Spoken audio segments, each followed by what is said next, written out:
Welcome to Goddesses. I'm your host, Blair Minerva.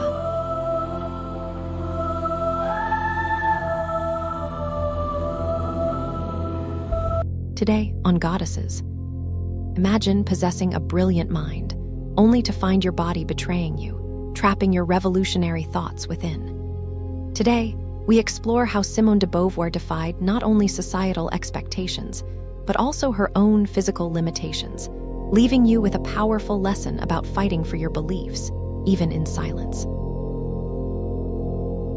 Even at the edge, when her body betrayed her, Simone de Beauvoir's mind remained a fortress of rebellion. In a sterile hospital room, surrounded by notebooks filled with her fierce handwriting, she lay confined but unconquered. A single tear traced down her weathered cheek. Not from pain, but from the profound frustration of a revolutionary spirit trapped within failing flesh. You might wonder how a woman who challenged every societal norm could end up here, her thoughts still blazing while her physical freedom ebbed away. Was this the final surrender, or her ultimate act of defiance? Picture a young Simone, her sharp gaze fixed beyond the suffocating expectations of 1920s Paris. While other young women practiced their curtsies, she devoured forbidden books, her mind expanding beyond the gilded cage of her bourgeois upbringing. Her mother's disappointed sighs became a familiar soundtrack, punctuated by rejected marriage proposals and scandalized whispers. But Simone knew the stakes. Conformity meant death of the spirit. Each refusal to bend became a brick in the foundation of her future philosophy. The family apartment was her first prison, though its walls were lined with fine art and its floors covered in plush carpets. You can hear the muted sounds, teacups clinking with proper etiquette, her mother's hushed corrections, the stifled atmosphere pressing against her like a physical force. In her room, surrounded by towering stacks of books, young Simone found her escape. The scent of old paper and ink became her true perfume, the words of philosophers her real companions. This is where her oddness took root, where intellectual fire began to burn. Her brilliance at the Sorbonne wasn't just academic achievement, it was warfare.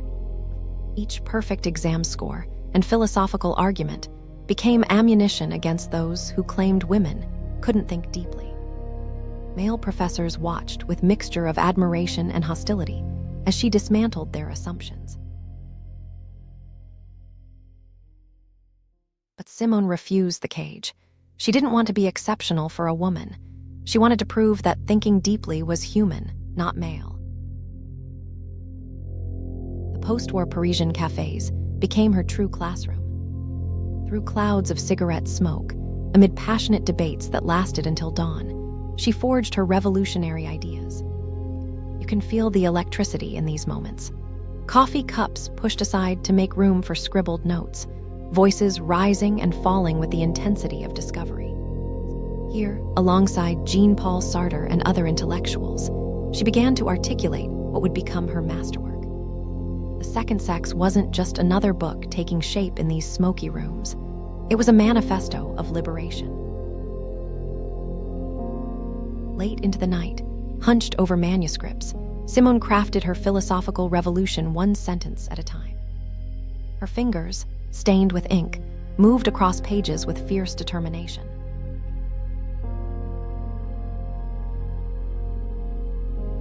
In this simple phrase lay dynamite, challenging centuries of assumed biological destiny.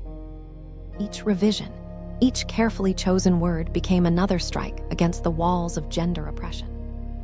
If you're enjoying Goddesses, please like, subscribe, and scan the QR code for our free 7-day email course, Be an Unstoppable Woman. Lead without apology using quiet power tactics from influential females like Oprah, Malala, and RBG. Now, back to the episode.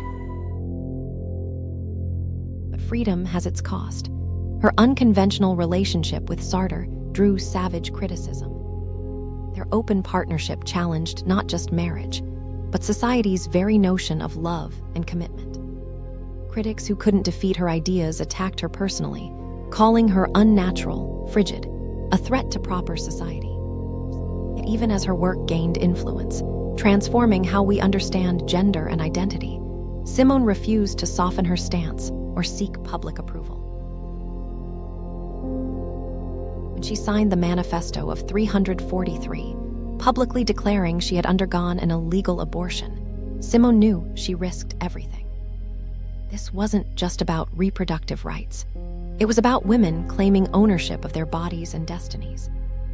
You might wonder about such courage, to risk reputation and freedom for principle. But for Simone, freedom without action was merely theoretical, and theory without risk was cowardice. The cruelest irony came when her body began to fail. The mind that had liberated so many remained sharp as ever, but was now trapped within weakening flesh. In her hospital bed, she continued to write, to think, to challenge. Even here, she refused to play the role of the quiet, accepting patient. Her rebellion had simply taken a new form, defying the limitations of mortality itself. Look again at that hospital room where we began. See beyond the medical equipment and sterile walls. In Simone's bright, defiant eyes lies the truth she spent her life proving. Freedom isn't granted. It must be seized, defended, and constantly redefined.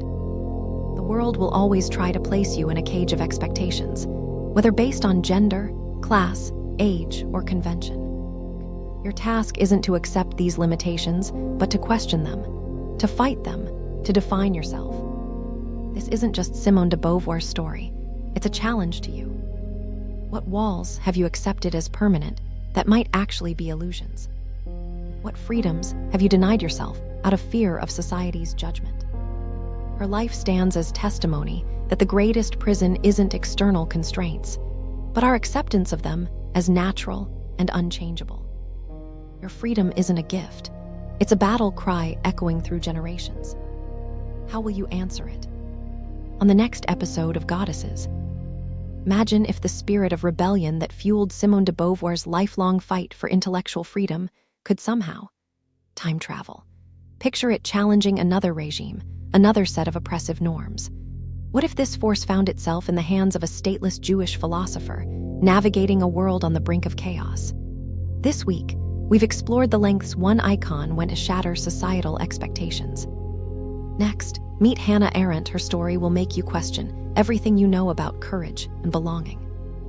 Please like, subscribe, and scan the QR code, or follow the pinned link to get our free 7-day email course, Be an Unstoppable Woman. 7 days, 7 iconic women. Master the art of quiet power, lead without apology, and turn femininity into your greatest weapon. Click the video that just popped up to watch the next one in this series. Or for episode summaries, behind-the-scenes info, and more, go to daily8.com/god. Thanks for watching.